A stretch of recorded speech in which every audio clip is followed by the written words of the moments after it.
Alteza Imperial e Real, Príncipe Dom Bertrand, que nos honra com a sua presença, organizador deste simpósio, junto com outros nossos excelentes colaboradores.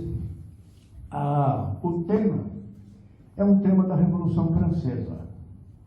A Revolução Francesa, se eu quisesse fazer uma má comparação, ilícita, eu diria que é um fogo de artifício que lançou em torno de si um número enorme de luminosidades, de cores, de chispas, de traços de fogo, mas como o fogo de artifício é muito bonito e a Revolução Francesa é medonha, eu não posso usar essa comparação, mas apenas a citei para verem esse chafariz de água suja que foi a Revolução Francesa, de água sanguinolenta, criminosa, que foi a Revolução Francesa, e que continua atuando até hoje, é a parábola da história.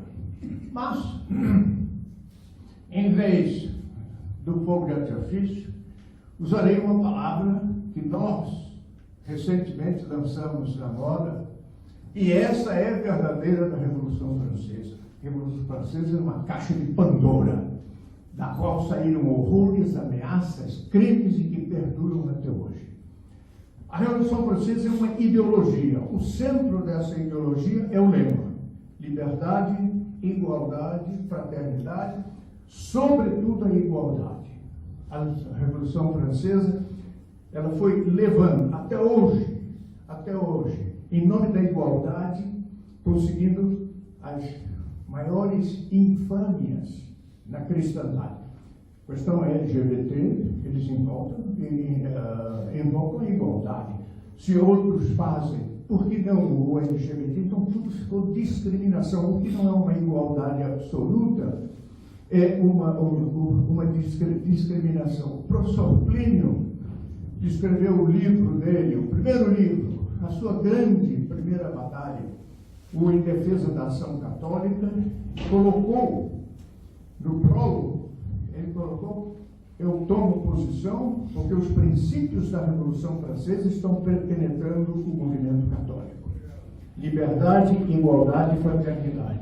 Dr. Plínio não tomava posições religiosas dentro da igreja. Se alguém achar que há contradição, não há, depois podemos resolver isto, mas por ser uma sociedade civil, ele dizia: eu não sou teólogo, eu não estudei teologia, nem moral, nem fiz cursos próprios a uma formação religiosa.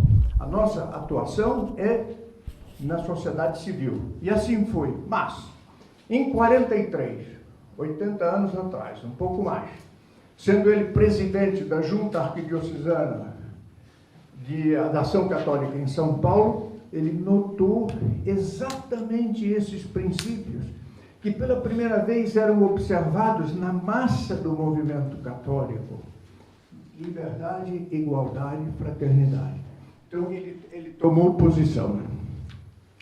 Primeira vez que penetrava na massa. A primeira grande investida é essa que nós veremos, que foi feita pelo Papa Leão XIII e que ele mesmo denominou de ralliement, quer dizer, rallier, juntar, congregar.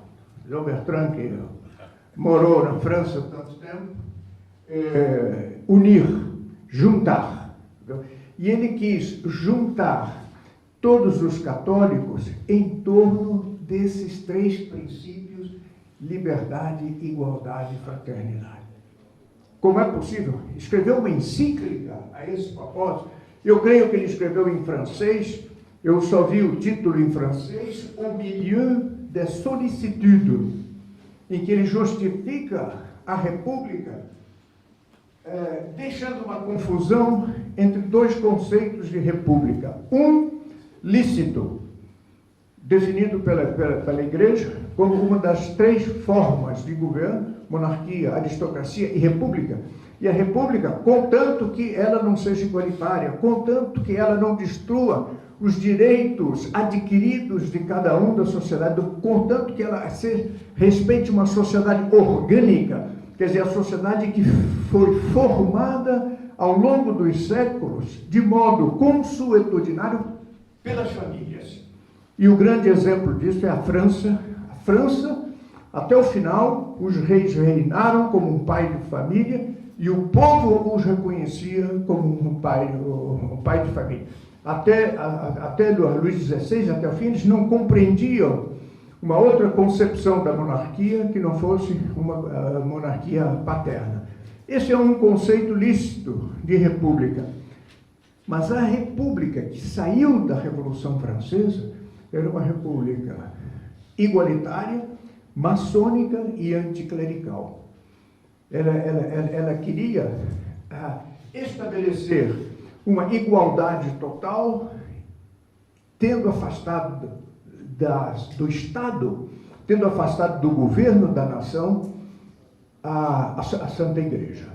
Daí ela ter combatido de modo terrível, sanguinário, durante os anos da Revolução Francesa, digamos de 89 até a queda de Napoleão, em 1815. Napoleão combateu muito a Igreja, ele era partidário da Revolução Francesa, foi posto na sua posição pelos ideólogos da Revolução Francesa, ela sempre combateu a Igreja. A Revolução Francesa tem essa ideologia, liberdade, igualdade e fraternidade. Mas há um segundo aspecto da Revolução Francesa, detectado por Plínio Corrêa de Oliveira, que está no livro sobre a nobreza. A Revolução Francesa tinha um impulso, uma força interior que a levava a impor os seus princípios em todos os ramos da atividade humana. Então, a família começou a se tornar igualitária. Mataram o rei, eliminaram a nobreza. Por que obedecer pai e mãe? São umas autoridades muito menores do que o rei e a aristocracia. Liberdade dentro da família. Os filhos se revoltam, se separam dos pais. Nas universidades, dentro da Santa Igreja, muitíssimo. Já vários sacerdotes participaram da Revolução Francesa, e em particular no operariado, que deu a explosão de 1870 na Comuna de Paris. Comuna, a Revolução Francesa chegou ao comunismo. Em Lyon, na cidade de Lyon, onde a mortandade foi terrível, eles já não tinham mais balas para matar aqueles que não apoiavam a contra-revolução, e matavam com machado, como aconteceu no Vietnã e no Camboja. Matavam com enxada, porque era preciso liquidar. Sob a direção de um ex-seminarista, Fouché tomou conta de Lyon e ele escreveu uma constituição para o governo de Lyon, que é a mais comunista de todas as constituições. O Manifesto de Marx e Engels, de 1848, é nada, é inocente, perto da Constituição escrita, que está à disposição. Você pode, eu a tenho, escrita por Fouché, estabelecendo o comunismo. Quer dizer, a última fase da Revolução Francesa é conhecida como a fase comunista da Revolução Francesa. Exemplo, 1795, a revolta do Ímpios Babeuf. Ele tinha um nome cristão, não sei, Estevão, mudou, pôs Gracchus Babeuf, que fez a Revolução dos Iguais, a revolta dos iguais. Tão radical ele era, que até mesmo os revolucionários franceses acharam que era demais, e ele foi condenado à morte e foi guilhotinado. Não era possível ainda, em 1795, estabelecer um regime como o que ele propunha. Era preciso, penetrou na família, penetrou no exército, nos costumes, as modas se tornaram, sobretudo no diretório, pode se ver, as mulheres se vestiam de um modo muito mais sensual. Foi introduzido o divórcio durante a Revolução Francesa, depois suspenso, mais tarde restabelecido o divórcio. A igualdade penetrou e tinha que penetrar na igreja. A igreja, os católicos estavam divididos diante os netos dos vandeanos tinham pavor de serem trucidados como foram os. Todos sabem a guerra da Vandeia, o que foi? A mortandade, a perseguição da Vandeia, a eliminação dos sacerdotes, de crianças, de velhos. Aquele Kellerman tem que era um dos generais dos Bleus, quer dizer, dos revolucionários, que invadiu a Vandeia. Ele tem um relatório muito, aspas, bonito, que ele fez à Assembleia Nacional, dizendo: matamos todos, mulheres, homens, evidentemente, mulheres, crianças, idosos e os animais. Não sobrou nada. Foi a época em que em Paris tinha um comércio de pele humana. Eles matavam, tiravam a pele e vendiam em Paris. A pele das mulheres era mais cara, porque era mais delicada, e fazia um abajur de uma luminosidade mais agradável. Assim foi a Revolução Francesa. Católicos timoratos se dividiam. Eram católicos que queriam viver, nós conhecemos hoje em dia, sem grandes dificuldades. E eles se juntaram a um grupo, não tem tradução em português, do Feuillon. Feuillon, eu nem sei como traduzir, vem de folha, mas não sei porquê, é Feuillon, que eram monarquistas, mas monarquistas liberais. Eles eram monarquistas quase republicanos. Havia os girondinos, que eram um pouco mais radical. Os girondinos eram republicanos de esquerda, mas sem a igreja. Não devia ter a igreja. Ainda admitiam a propriedade, e o casamento, e a família. E o terceiro mais radical eram os jacobinos. Esses jacobinos, eles eram comunistas, praticamente comunistas. Robespierre o representava, Danton o representava. Eles promoveram os massacres de setembro de 1792, que são dos piores da história. Talvez tenham sido superados por Stalin, mas foram os piores da história. E queriam esse massacre. Os franceses estavam divididos entre essas três categorias, entre essas três posições. Então, tinham os moderados, os que hesitavam. Agora, haviam católicos, e em grande número, pelo menos até 1873, que queriam a monarquia de Clovis e de Saint-Rémy. Eram aqueles que não abriam mão dos princípios da monarquia orgânica que existira sob São Luís, o grande rei de França, e que perdurou com vários aspectos até o último rei, Luís XVI. E aí se estabeleceu a batalha. Os senhores dirão: bom, o Papa ficou de que lado? Ele ficou do lado dos católicos moderados, daqueles que não queriam a luta. Uma ideia que existe hoje, e que a ideia que nos perseguiu, a nós, do grupo de Plínio Corrêa de Oliveira, ele diz: não existe entre a igreja e o mundo uma oposição fundamental. A igreja tem o dever de procurar a conciliação com o mundo. Aí a teologia da libertação, o que é isso? Marxismo e tomismo. Tá certo? Por que não?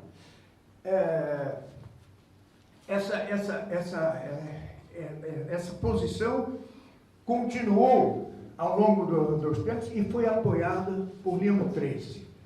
Agora, quem era Leão XIII? Leão XIII, ele subiu ao poder em 1878. 1878. Ex-aluno dos jesuítas. Não tinha piedade. Ele não rezava. eles se metiam em manobras políticas. Era Joaquino Pecci, o nome de família dele. Um dos grandes problemas de Joaquino Pecci é que ele pertencia a uma família revolucionária. Desse revolucionário. Aliás, entre parênteses, eu encontrei em Milão uma vez uma senhora que disse: olha, eu conheço muito a família Montini. Nós somos da mesma cidade. Quando Paulo VI foi eleito, a minha família disse: bom, agora nós temos um Papa socialista. Quer dizer, era a aceitação geral que tinha. A família, ela orientava muito as pessoas. Leão XIII, ele fez o curso na Academia dos Nobres Pontifícios. Academia dei Nobili Pontifici, que é uma grande escola de diplomacia. Ele fez para dirigir a igreja, porque os grandes dirigentes da igreja saíam dessa academia e formavam grandes diplomatas. Até hoje é conhecido como os melhores diplomatas. Por quê? A diplomacia da igreja procura a salvação das almas. A diplomacia dos eclesiásticos tem o dogma atrás de si. A diplomacia do mundo é cheia de flexibilidades. Dr. Plínio diz: quem pensa que diplomacia é mentira, é engano, está completamente enganado. Isso aqui não é absolutamente da igreja católica. Ela precisa uma flexibilidade muito grande, mas como vestir a inflexibilidade do dogma com a flexibilidade da diplomacia? Esse é o problema que a Academia dei Nobili Pontifici, a Academia dos Nobres, resolvia. Não sei se nunca mentir, nunca enganar, nunca trair a palavra dada. Vencendo essa dificuldade com a graça, os diplomatas da igreja se tornaram os melhores do mundo. Temidos, muito grande. Dois deles, de quem Leão XIII se serviu. Leão XIII, antes de ser eleito Papa, Pio IX, o Beato Pio IX, um grande Papa, não gostava dele porque sabia que ele era de esquerda, ele era liberal. Ele foi contra o dogma da Imaculada Conceição. Ele não quis o dogma da infalibilidade papal. O cardeal Pecci. Pio IX, no fim da vida, ele dizia: sei que morrerei em breve. Como Papa, o meu juízo será terrível. Mas o que eu mais temo é deixar a igreja nas mãos do cardeal Pecci. Isso dizia Pio IX. O que eu mais temo é deixar a igreja nas mãos de Leão XIII. Voltando à diplomacia, a graça inspira. Não precisa mentir, não precisa enganar, não precisa ter citações falsas que favorecem a posição. Existem recuos, existem temas que se deixam na obscuridade, existem contornos de argumentação que fazem com que o interlocutor esqueça o ponto principal do qual estava sendo tratado, esqueça em vantagem do diplomata do Vaticano. Esses são recursos e, sobretudo, a graça capaz de influenciar a conversa, capaz de o curso dessa tratativa. Leão XIII escolheu diplomatas assim. Sobretudo, um nobre siciliano, grande, Mariano Rampolla Marchese del Tindaro. Dr. Plínio achava esse nome uma sinfonia. Rampolla Marchese del Tindaro. Era um homem imenso. Ele se impunha pela presença dele, mas, diplomata, ele tinha um olhar lânguido. A primeira impressão era de medo e de afastamento. Aquele olhar atraía e a pessoa caía na boca da serpente. Aquele olhar um olhar úmido, que fixava a pessoa, e a pessoa tinha uma predisposição, aí a graça, de concordar com ele. Tem certas pessoas que o vício, a antipatia, aparece logo de início. Sim, com esse eu não quero nada. Não vou falar, não vai. Outros não. Outros, eles têm uma introdução que é como um vento morno e perfumado num dia de inverno. A gente se acomoda, diz, está bom. Com esse eu posso confiar. Não podia confiar. Aliás, parênteses. Cardeal Rampolla del Tindaro foi eleito Papa. Quando morreu, Leão XIII. Ele morreu em 30 de julho de 1933, às 4:30 da tarde. A notícia foi dada ao mundo às 7 da noite. Às 7:30, chegava um telegrama do chanceler do Império Austro-Húngaro ao seu embaixador em Roma, em vista do próximo conclave: se for eleito Rampolla del Tindaro, tem o veto do imperador. Ele não pode ser eleito. Houve segunda votação e surgiu São Pio X. Esse era o privilégio, não sei de onde vinha, Dom Bertrand, esse privilégio que o imperador tinha de vetar porque era um homem conhecido como de esquerda. Esses são os modos de agir da providência. Bom, o segundo diplomata era o cardeal Lavigerie. Lavigerie tinha uma barba enorme, ele era alto, tinha uma voz possante, diziam que ele parecia um potentado oriental, um daqueles sheiks do século XIII, que com as suas tropas e com sua força, ele se impunha. Cardeal Lavigerie, os bispos tinham medo dele. Eles diziam assim: vocês, bispos franceses, são lebres mitradas. Vocês não têm coragem para nada. Leão XIII gostava dele e ele levava de roldão a política de seu mestre, que era Leão XIII. Ele queria a república. Aonde ele podia, ele falava da república, ele pregava a república. Bem, o cardeal Lavigerie, francês, cardeal Rampolla, siciliano. Bem, em Paris, eles tinham com a esquerda, eles tinham contato quase que exclusivamente com a esquerda, com os anticlericais, a quem eles chamavam de amigos, de simpáticos. Né? Quando Leão XIII foi eleito, em 1878, não me lembro do mês, toda a esquerda francesa se regozijou. Disse: agora nós temos um Papa. Ele é muito conhecido, ele é nosso. Vejam os mistérios da Santa Igreja.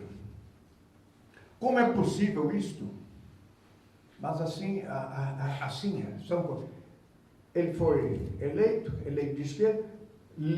O beato Pio IX, que poderia ter sustado a sua eleição, não pôde fazê-lo.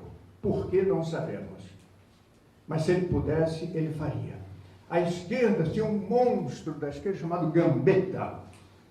Este Gambetta era totalmente anticlerical. Morreu morto pela concubina. Matou na cadeia. Ele junto com um outro que foi presidente da República, Grévy, eram os que mandavam na esquerda e que perseguiam a igreja.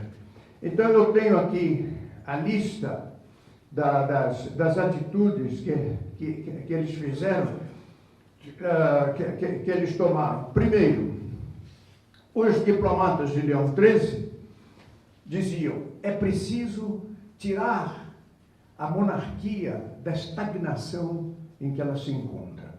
A monarquia, relatório a Leão XIII, não tem futuro nenhum. Olha, isso aqui, quando na eleição de 1871 para a Assembleia Nacional, os monarquistas eram 2/3, os deputados, 2 tios de Dom Bertrand, lá estava o Duque d'Aumale, e Joinville.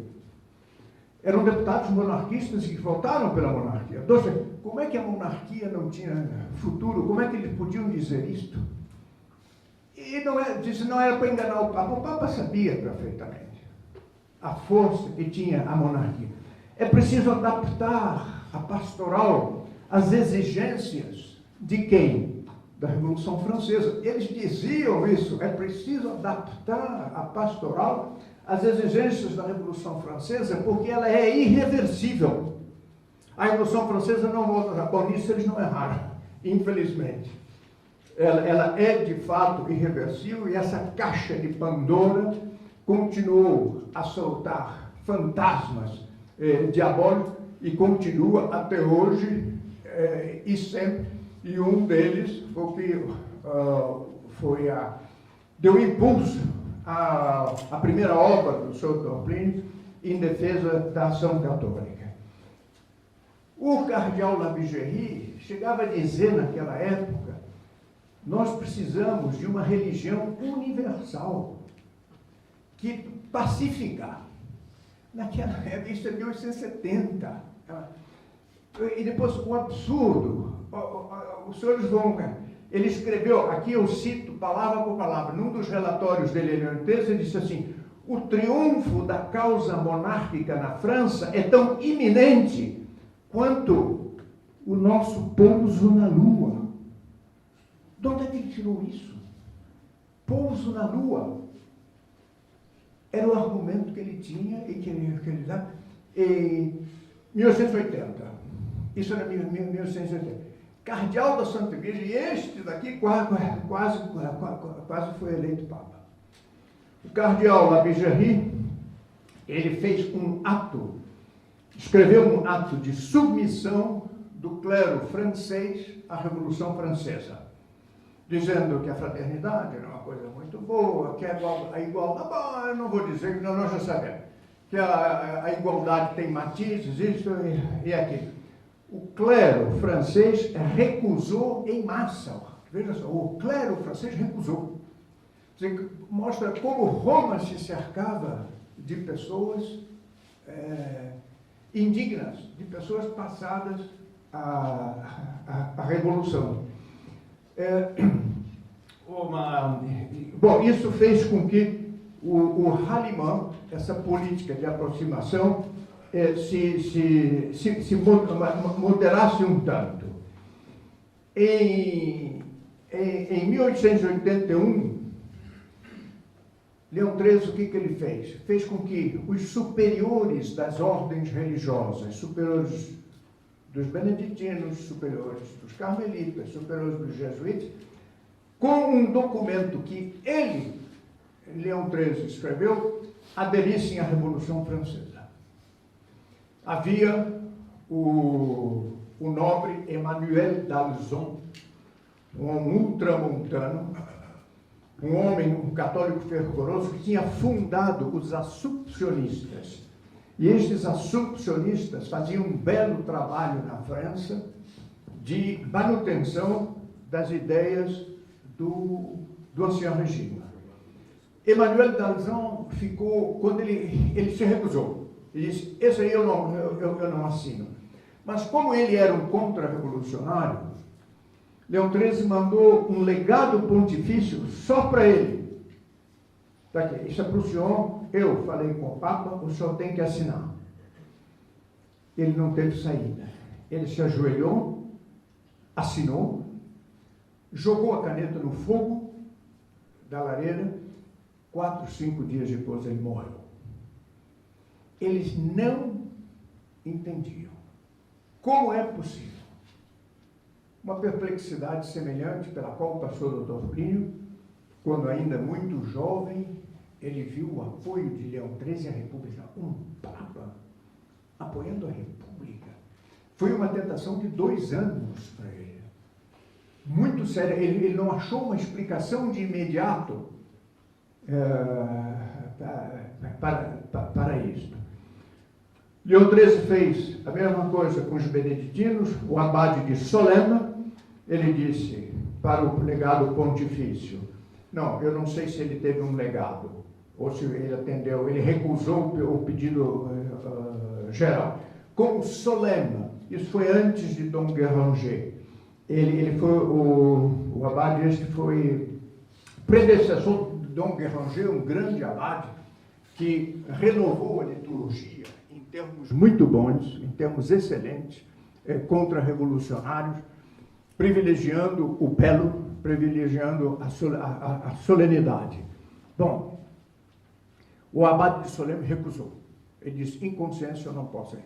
E Leão XIII não mexeu nele. Porque Solema, com o canto-chão, famoso, tendo dado grandes personagens à igreja, não se sabe direito, Leão XIII cessou. Entre 1880 e 1885, as leis da República, as leis persecutórias, se multiplicavam. Suprimiram as capelanias militares. Quer dizer, o exército, eles tinham direito a capelão, a uma capelania. Imaginem, foi suprimido o repouso dominical. Domingo se trabalhava como qualquer outro, isso em 1884. Imagine o caráter ímpio que tem essa posição do governo francês.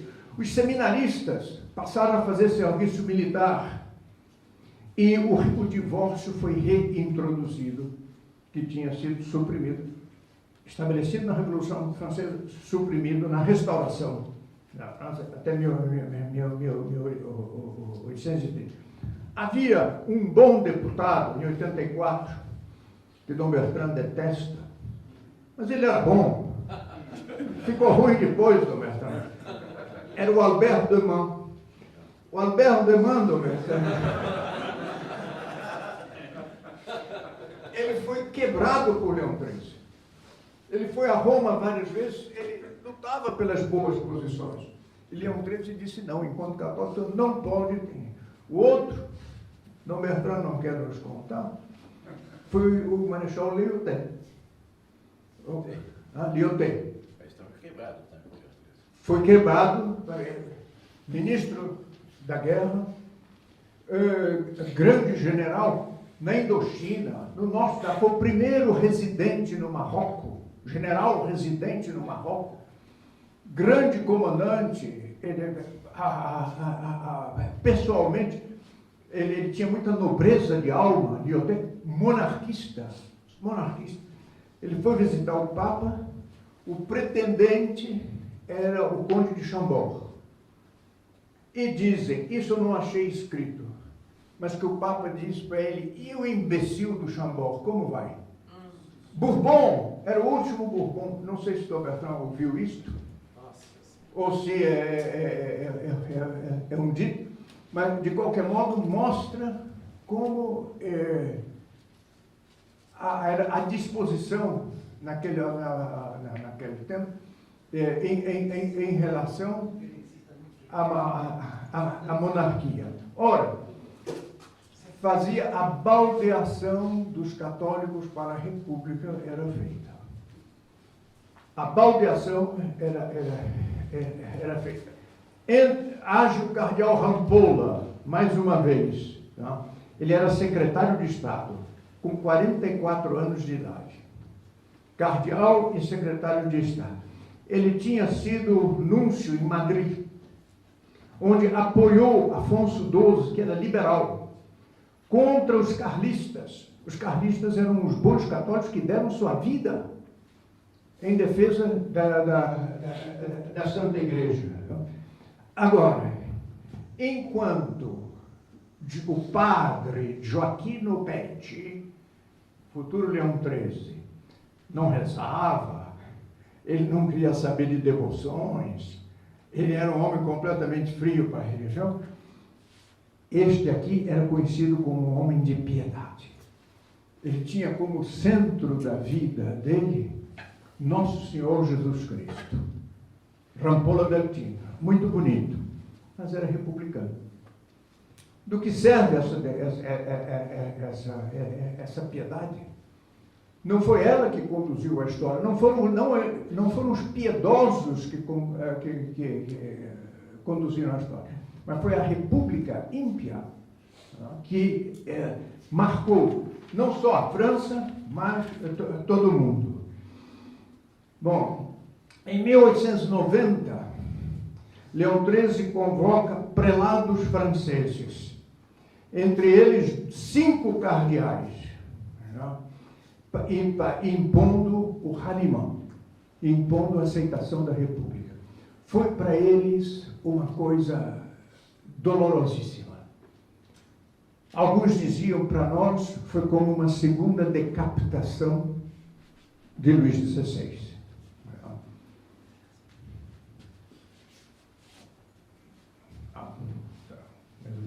Excelência, não tem modéstia, vamos.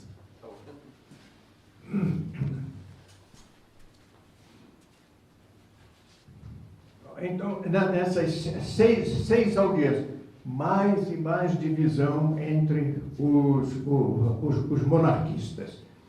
E as concessões de Leão XIII, ele dizia, concessões sim, porque essas leis não serão aplicadas, as leis anticlericais não serão aplicadas. Eu sei que Gambetta, Grévy, Jules Ferry e os outros que eram os líderes da esquerda, no fundo eles são bons. Não foi? Isso até hoje. Houve um terrível, acho que fundador da democracia cristã italiana, De Gasperi. De Gasperi, ele nem sequer era praticante, mas a mulher era muito católica. Ora, se a mulher é muito católica, eu posso aprovar as medidas esquerdistas do marido. Assim chega a falta de combatividade dos católicos, falta de orientação, porque se o papado estava assim. Depois, os que tiverem dúvidas, mas isso não vai contra a infalibilidade? Não, de modo nenhum. Então, ele dizia, temos que aceitar a República na medida em que a Santa Sé impõe. É uma missão dada por Deus. A aceitação da República é uma missão dada por Deus para a salvação das almas. Nós temos que fazer oposição a qualquer rejeição da República. E nós temos que unir os católicos unicamente no plano religioso. Eis a solução. Vá à missa, reze, faça as suas novenas, mas não se meta em política. Não dê a sua opinião contra a esquerda, de modo nenhum. Isso era a pacificação que eles queriam obter. O lucro disso era inteiramente para a esquerda. Houve o cardeal Lacgerie, ele fundou um partido político de esquerda para unir os católicos em torno dos ideais da Revolução Francesa. Se esse partido fosse eleito, tivesse maioria, aí seria a pacificação. Eles obteriam a pacificação. O cardeal de Paris, o cardeal Richard era conservador. Ele não queria partido político. Se nós nos metermos em política, nós vamos nos dividir cada vez mais. E ele fundou algo parecido com a Liga Eleitoral Católica, fundada no tempo de Dr. Plínio. A Liga Eleitoral Católica recomendará candidatos de todos os partidos, mas uma vez ouvidos e obtido dele o compromisso de que eles não atacarão a igreja, de que eles não se levantarão contra a Santa Sé. Eleições. O cardeal Lacgerie, furioso porque seu partido quase não recebe votos.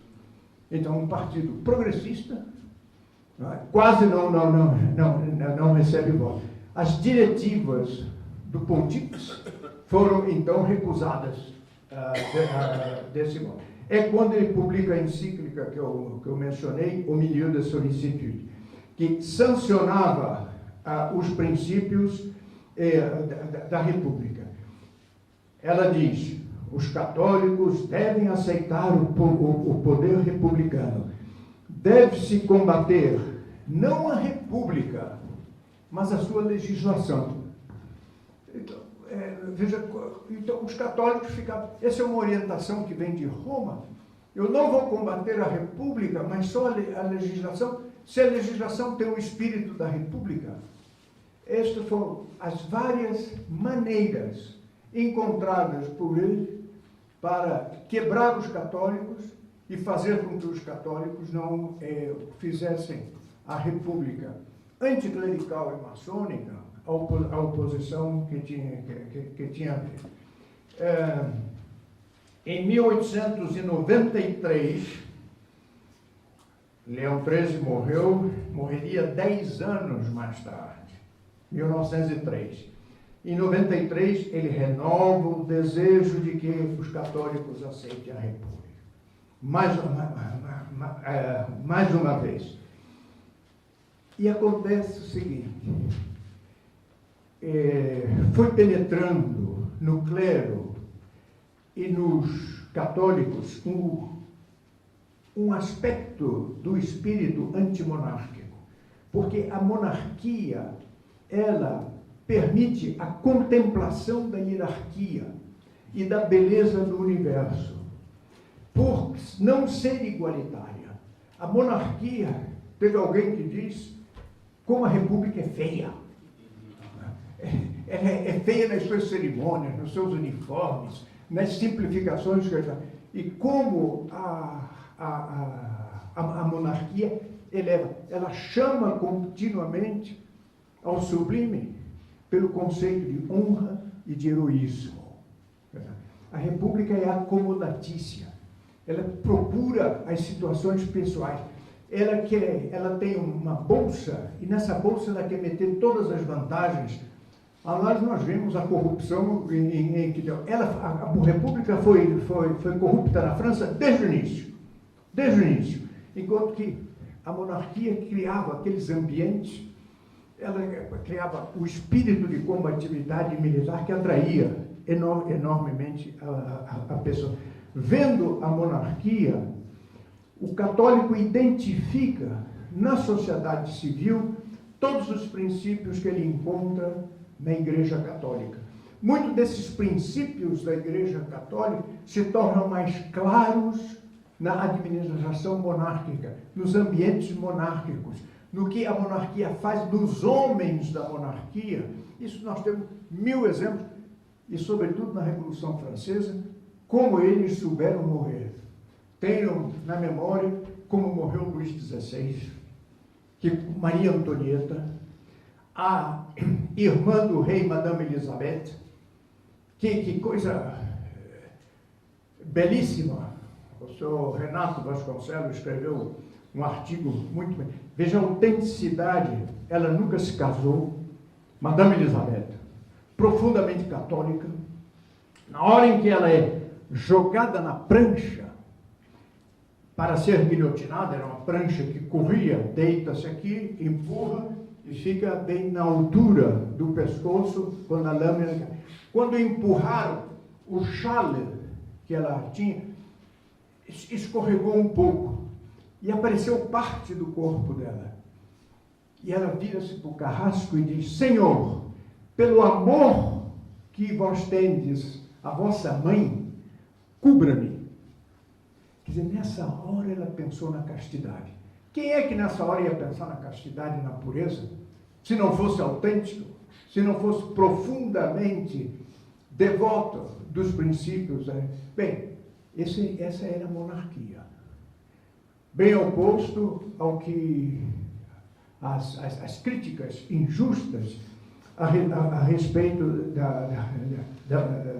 da monarquia. Bom, para terminar, diante das concessões de Leão XIII, não reclamou da supressão das capelanias militares, da reintrodução do divórcio. Espere, os católicos não vão usar o divórcio. Essa besteira nós ouvimos aqui também. Aguente mais um. Esse divórcio é para os ímpios. A nós não estamos. Você é católico, comunga, você vai fazer divórcio? Não. Está vendo só? A revolução é imbecil. Ela passa umas coisas que não tocam. Lorota. Não pode ter, porque de si, simbolicamente, é uma ofensa a Deus que, num país, existe o divórcio. E depois o divórcio, os católicos vão fazer divórcio mesmo. Em 1900, um sujeito horroroso, Waldeck Rousseau, foi presidente da República, seguido de um outro, Combe, faz uma perseguição implacável à Santa Igreja. Expulsam as ordens religiosas. Foi um drama.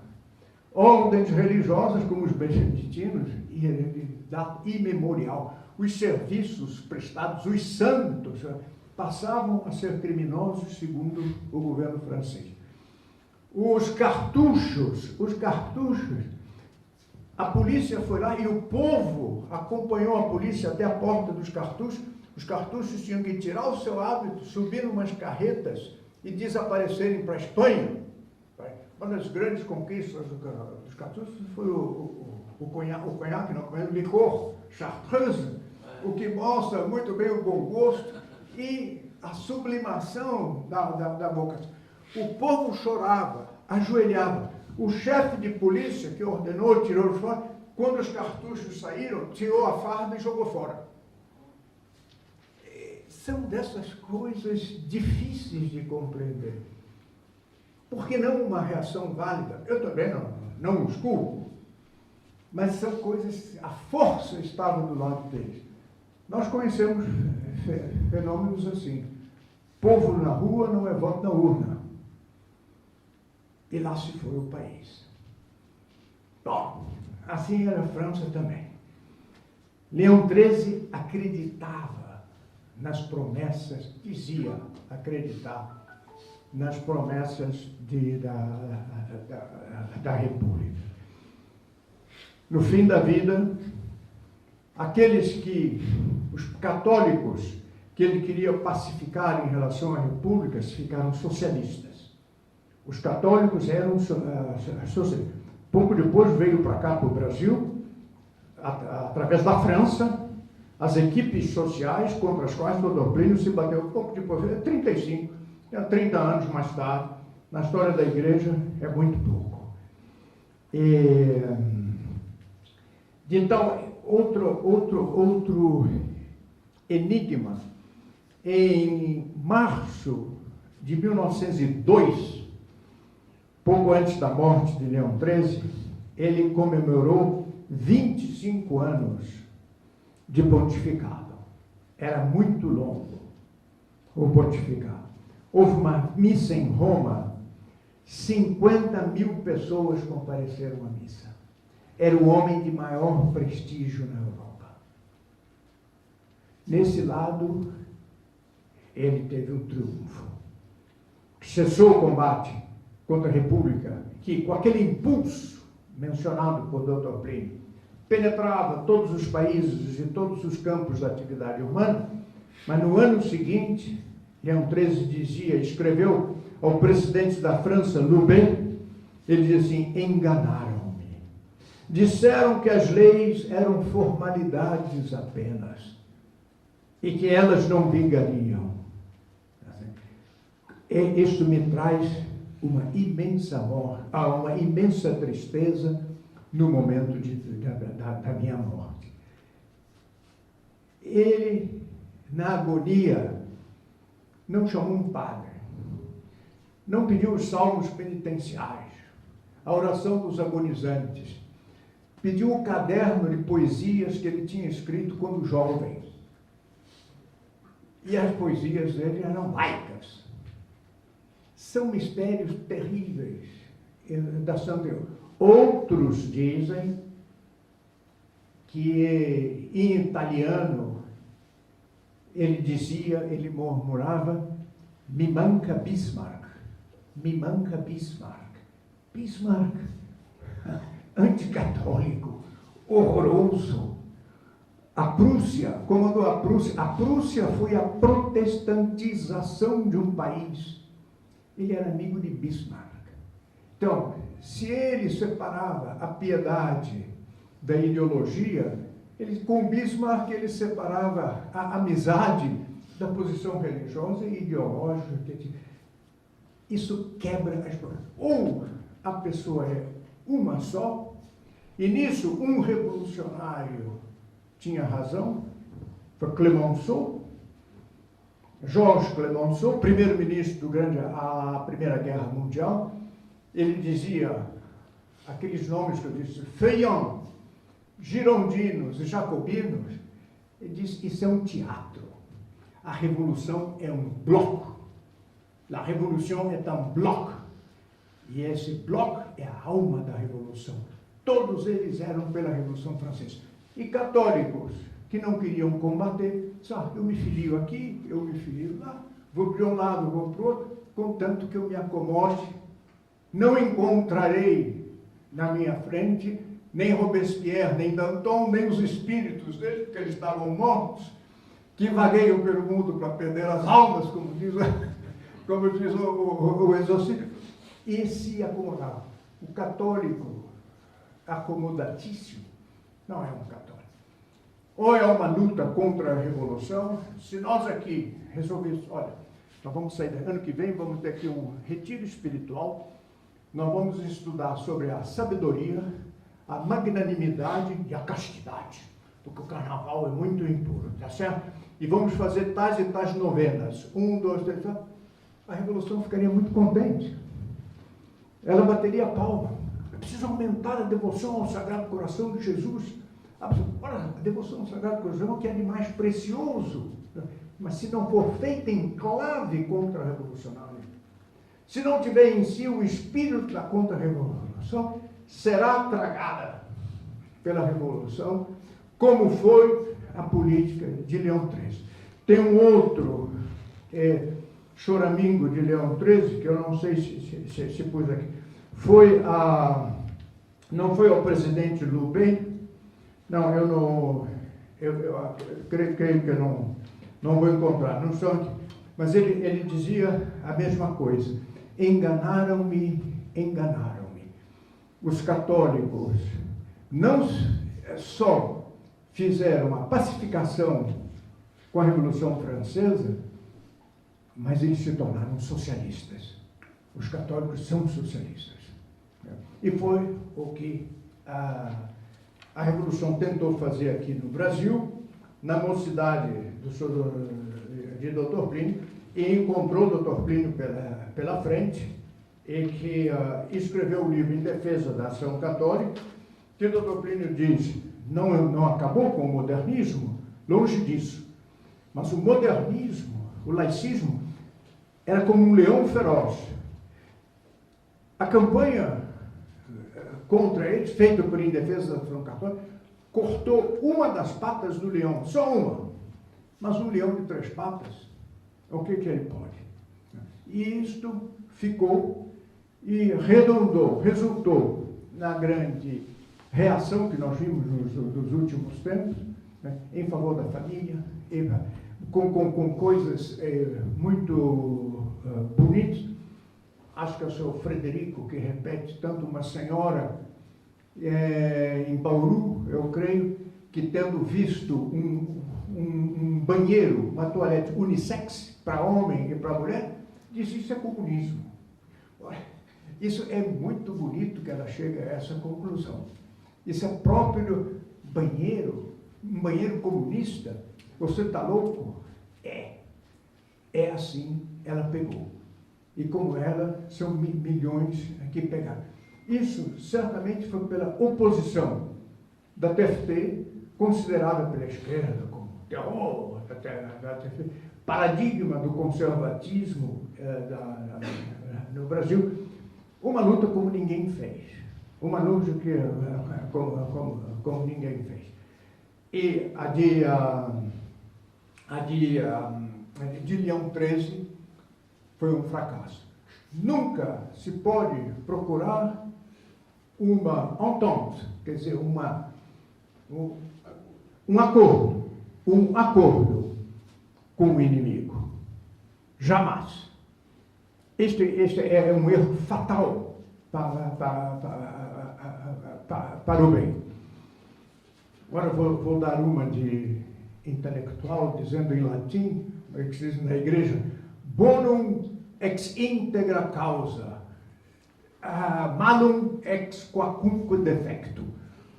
O bom só pode vir de uma causa íntegra. O mal vem de qualquer defeito.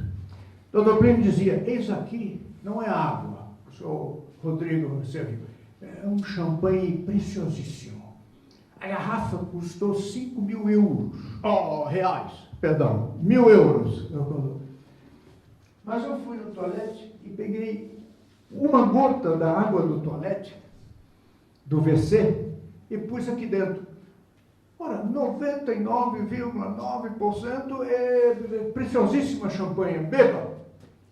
Quem vai beber? A causa não está íntegra.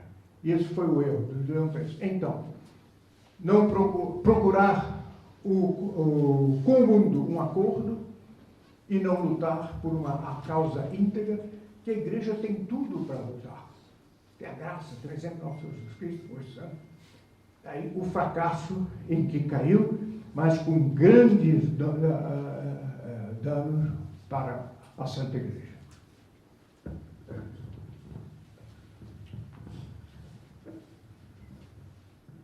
Nós agradecemos a palestra do senhor Dr. Fragende, brilhante, muito histórico, e eu queria acrescentar uma coisa. Nós tivemos algo muito semelhante ao que ele escreveu com relação à França, a aceitação da República, aqui no Brasil, com o que está acontecendo agora.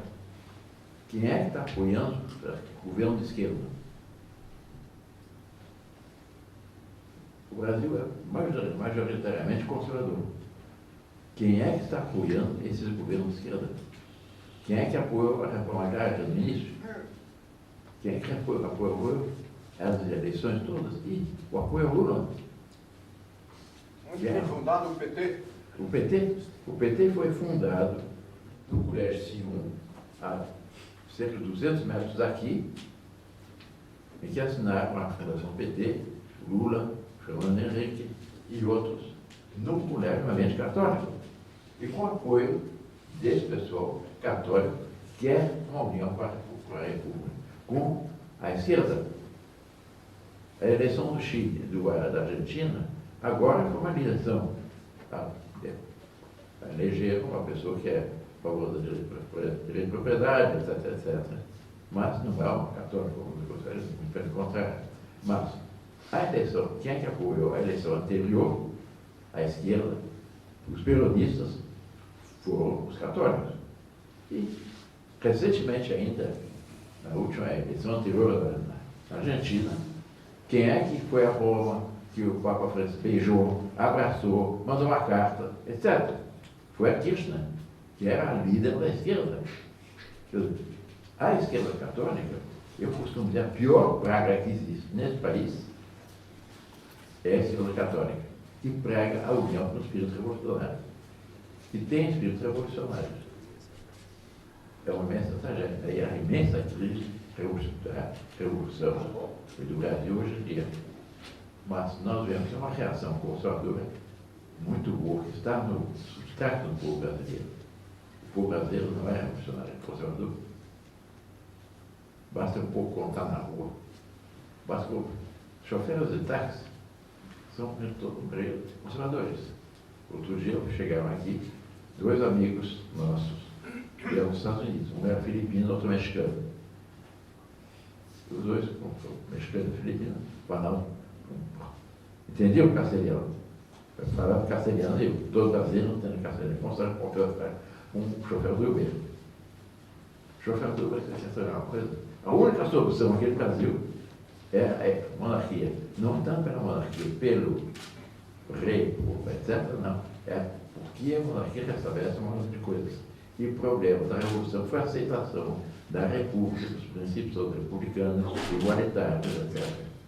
Mas Deus não abandona os seus. Logo depois de Leão XIII, quem é que foi eleito? Papa São Pio X. Um Papa extraordinário, uma coragem fabulosa. A biografia do Papa São Pio X, a mim me emociona só pensar. Ele foi um santo menino, um santo estudante, um santo seminarista, um santo diácono, um santo sacerdote, um santo cônego, um santo monsenhor, um santo bispo, um santo arcebispo, um santo patriarca de Veneza, e ninguém esperava eleito Papa. E foi um dos papas mais extraordinários dos últimos tempos. Outro Papa muito bom, deve ter sido por Leão, o Bem-aventurado Pio IX. Foi o Papa também, muito radicalmente, favoreceu muito o governo contra-revolucionário. Quer dizer, Deus não abandona os seus. Existe hoje, graças a Deus, bons sacerdotes, bons bispos, e há uma reação católica muito grande, uma reação contra-revolucionária muito grande, uma aceitação dos princípios contra-revolucionários muito grandes. Nós vimos nos Estados Unidos, a reunião de ontem, o senhor Ricardo Guazou mostrou exatamente o pânico que as autoridades de esquerda têm com o surgimento da juventude católica nos Estados Unidos. A ponto de mandar aquela mensagem como nós temos um problema, que é a reação dos católicos à imposição de todas as reformas, infelizmente, pela Santa Sé, por um bom número do bispo, mas muitos bispos nos Estados Unidos estão reagindo muito bem. Os bispos africanos, por razão da encíclica recente, da Fiducia Suprema, peso recularam. Primeira vez se vê, pelo menos nos últimos tempos, uma reação de bispos tão violenta quanto no documento da Santa Sé, do Papa Francisco. Toda a situação atual não é uma situação desanimada, mas pelo contrário, dá ânimo para nós combatermos essa revolução gnóstica, igualitária, que quer a destruição da cristandade. Nós queremos a restauração da cristandade. Quer dizer, a restauração do regime que tem como base a lei de Deus. Eu conto um último fato muito bonito para o levar. A Hungria, pelo século XI, século X, era um país pagão. E tinha um rei pagão. Esse rei se converteu. Santo Estevão. E acertou a vida das mulheres que tinha, ficou com uma, muito boa pessoa, fica até santo. E ele estabeleceu, foi a primeira Constituição da história. Qual era a Constituição? A Constituição da Hungria, do Reino da Hungria, os 10 mandamentos da lei de Deus. E daí nasceu a Hungria conservadora, católica, que até hoje reage em função dos princípios conservadores. Mas é muito bonita a história de como Deus Nacional intervém na história, que é uma minoria aguerridas, essa minoria dela atrás da opinião pública. E essa é a nossa missão de conscientizar a juventude para que haja uma reação autêntica, baseada no quê? Na lei de Deus, na boa pós-modernização. Com isso, agradecendo muito a palestra do Dr. Nelson Fagel e passamos à palestra seguinte.